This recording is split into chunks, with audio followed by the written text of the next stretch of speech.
It's just our human nature. We're drawn to what feels good, what's comfortable, the light side of life. But what would it mean to get more curious about the things that make you fearful, the things that rub you the wrong way, the things that make you itch? What would it mean to start to explore some of the shadow sides of your life? What would it mean to get increasingly honest, real, and truthful with yourself in an attempt to further mine for your authentic self? My name is Kendra Ward, and I am a licensed acupuncturist and transformational coach for women, helping women feel more inspired, joyful, and confident in their everyday lives.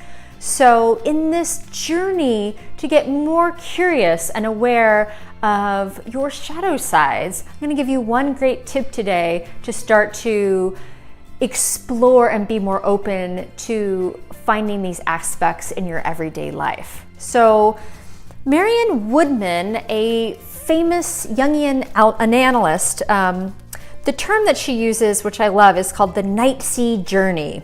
And she describes this as the journey into the parts of ourselves that are split off, disavowed, unknown, unwanted, cast out, and exiled into the various subterranean worlds of consciousness.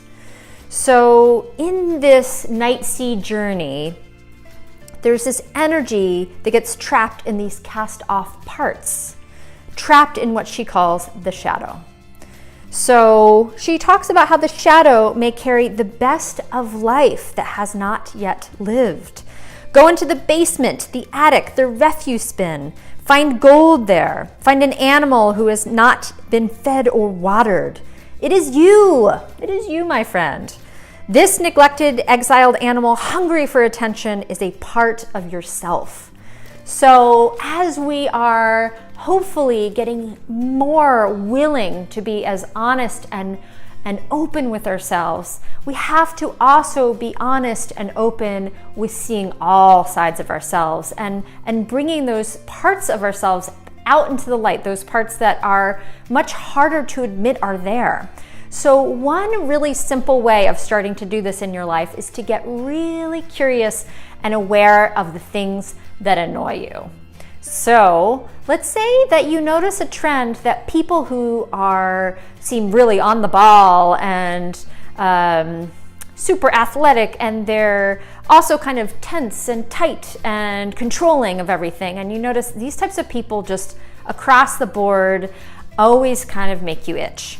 So you might get really curious about what is it? What's happening when these feelings arise within yourself? What parts of them that make you kind of irritable and judgmental that you may actually have yourself? So what parts of yourself are actually tight and tense and controlling? And being honest with yourself when you are willing to actually see those sides of yourself.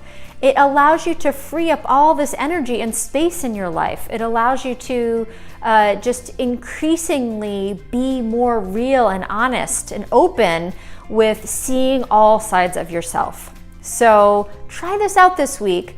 Get really curious about the places that annoy you. And I love the story of the monk teacher who on purpose keeps an assistant who just bugs the hell out of him. So, he knows this assistant always breaks things, he's always getting into trouble, he's always messing things up. But the monk teacher he sees it, that how much learning there is in how much patience it requires, and how much learning in letting that relationship just continue to be. He doesn't fire him, he doesn't get rid of him, he just continues to be the silent observer of the situation. So being the silent observer of yourself this week allows you to better know yourself. I hope this helps, and until next week, to your radiant, brilliant unfolding.